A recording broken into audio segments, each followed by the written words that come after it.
Hi everyone, this is a continuation of my first impressions of using the Panasonic Lumix S5 with its 20-60 kit lens versus a system I'm very familiar with, the Olympus E-M1 Mark III with its 12-40 f2.8 Pro lens.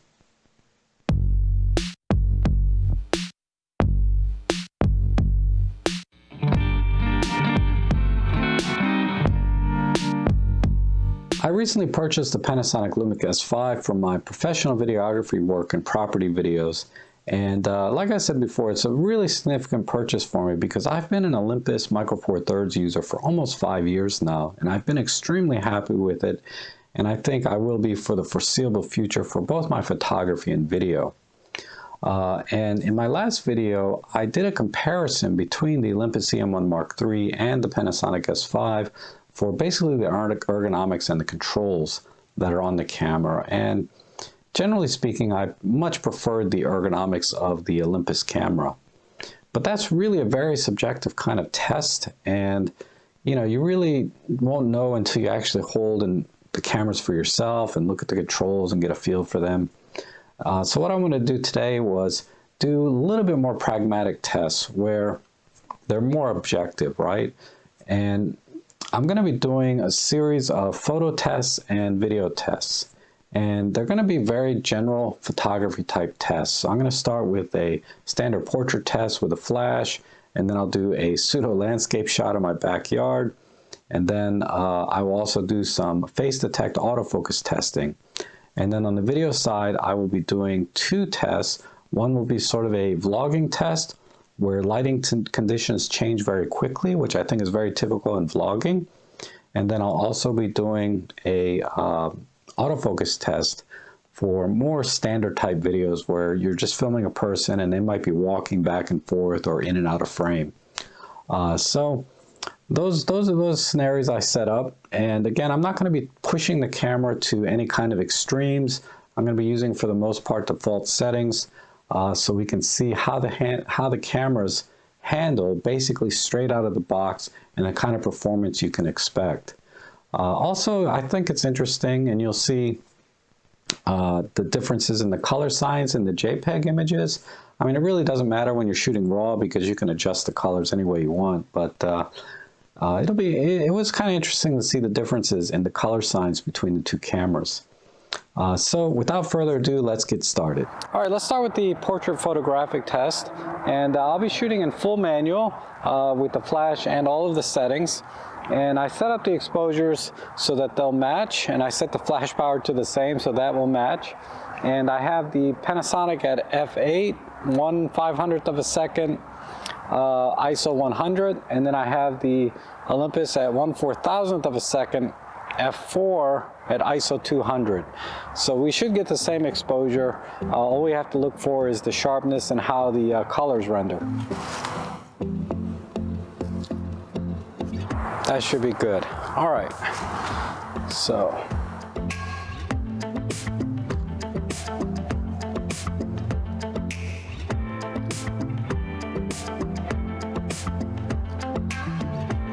see how those came out.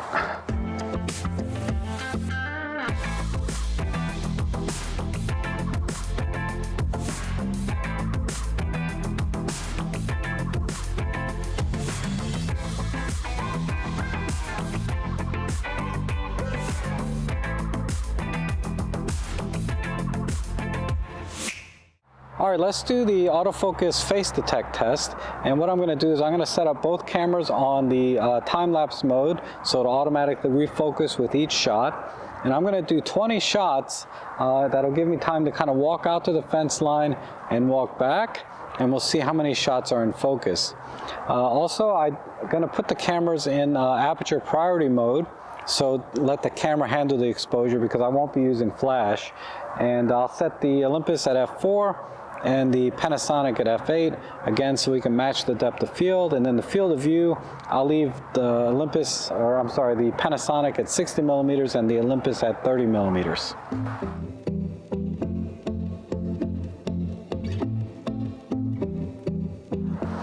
All right, I'm gonna do one more where the backlighting's not so strong, but facing this way.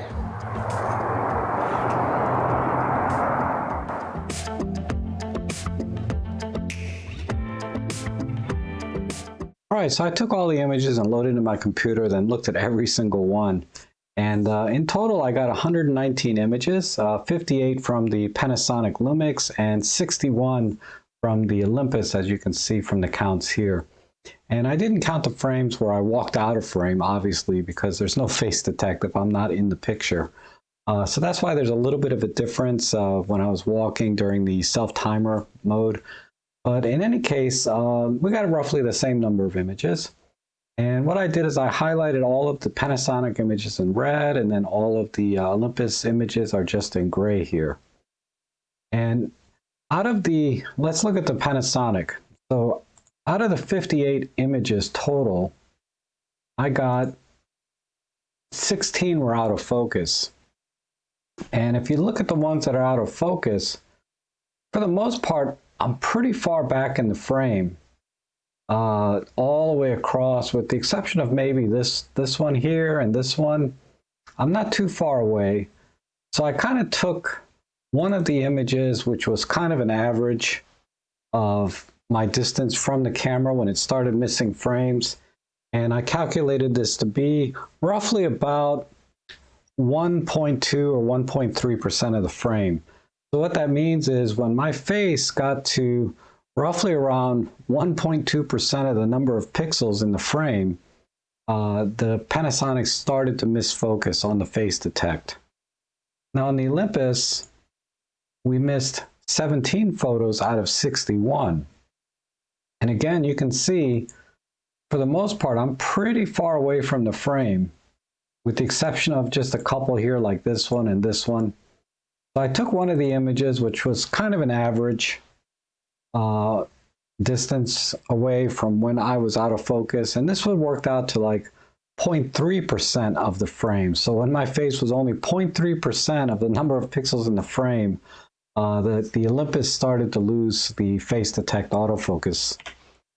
But honestly, you know, except for the few like this where I'm actually close enough to the camera that it should have picked me up, really, I think the cameras performed very well, because when we look at the ones that are in focus, you know, I'm very close to the frame here. Oops. Let me get that right. You can see I'm pretty close to the frame, but I did get pretty far away in some cases, like this one and this one and all of these. And then when we get to the Panasonic, we got 42 images in focus, and again, it still got me even when I was pretty far away from the frame time to time. And it got me almost always when I was up close to the camera. And when I compared the Olympus against, say, the Canon RP, when I had that camera for a little while, it performed very similar to the Canon RP. So overall, I'd say both cameras did an excellent job with the face detect autofocus. I mean, it really wasn't until I got to about this much of the frame where both cameras started to miss focus. I mean, maybe give a slight edge to the Olympus, but you know, it's not a scientific test by any means, but I still think the results are fairly representative of an excellent face detect autofocus system. All right, I'm going to do a pseudo landscape shot. So I'm going to do the Olympus at 12 millimeters and the Panasonic at 24 millimeters. So we'll do a wide shot, and then I'm going to zoom in to 50 millimeters on the Panasonic and then 25 millimeters on the Olympus.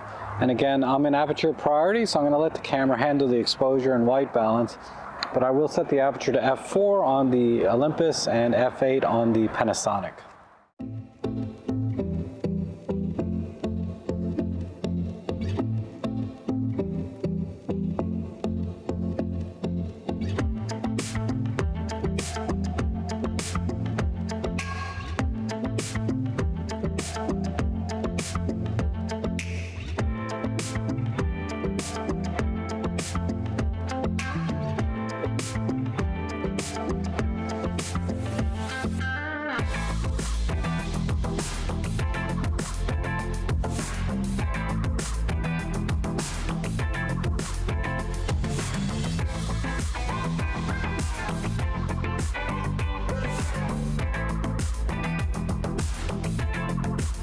So that was my pseudo landscape test in my backyard, and I really have to call this one a draw. I mean, I've taken a lot of images with both cameras, and sometimes the Panasonic was a little sharper and sometimes the Olympus was a little bit sharper, but I wanted to show you some sample images from that test shoot.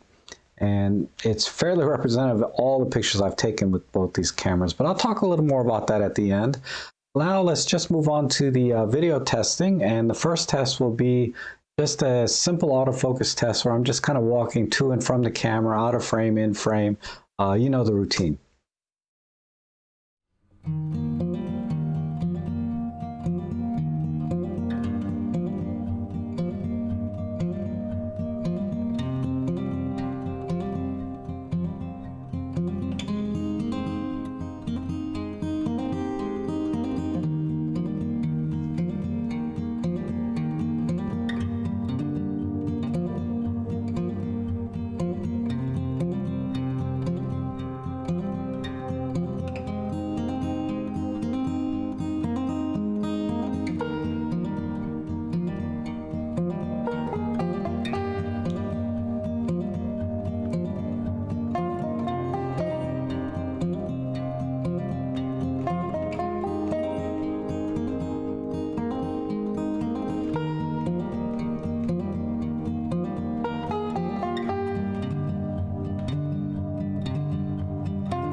All right, let's just do a simple vlogging test, an image stabilization test.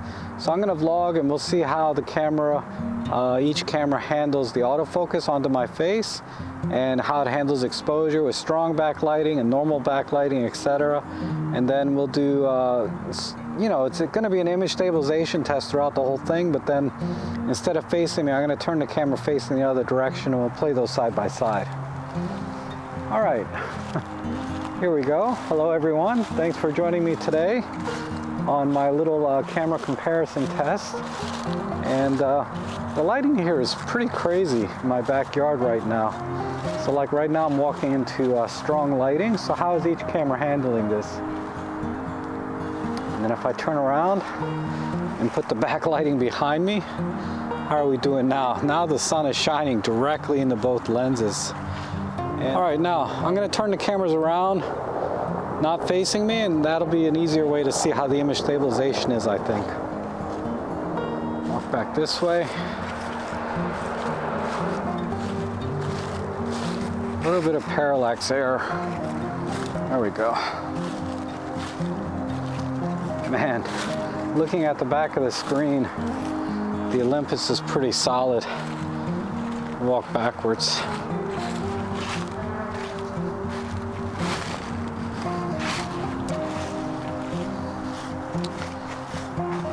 All right, one more time forward.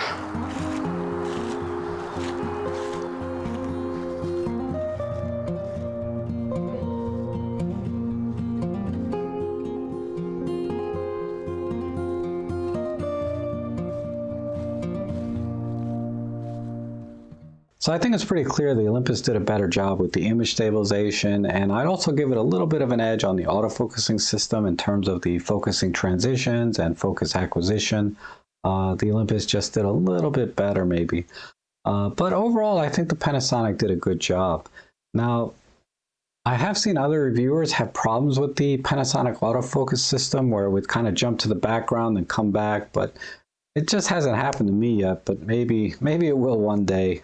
Generally speaking, I don't rely on autofocus when I'm doing video professionally, so it's not an issue for me, but just be aware that some reviewers have experienced that. So that wraps up this phase of my testing for the Panasonic Lumix S5, and I really tried to be fair and objective to both cameras without pushing either one to their extremes. And I think it's fair to say that both cameras did a great job, and you really can't go wrong with either one. But that said, the testing I've done here has not been an exhaustive deep dive into all of the different features that each camera has to offer or pushing them to the limits that they're capable of. So in future videos, I will be showing you where the performance starts to diverge between these two cameras, particularly when it comes to the high ISO and dynamic range, and again, some of the unique features that each camera has to offer. So if you'd like to see those, consider subscribing to my channel. But either way, I appreciate you watching, and hopefully we'll see you again soon.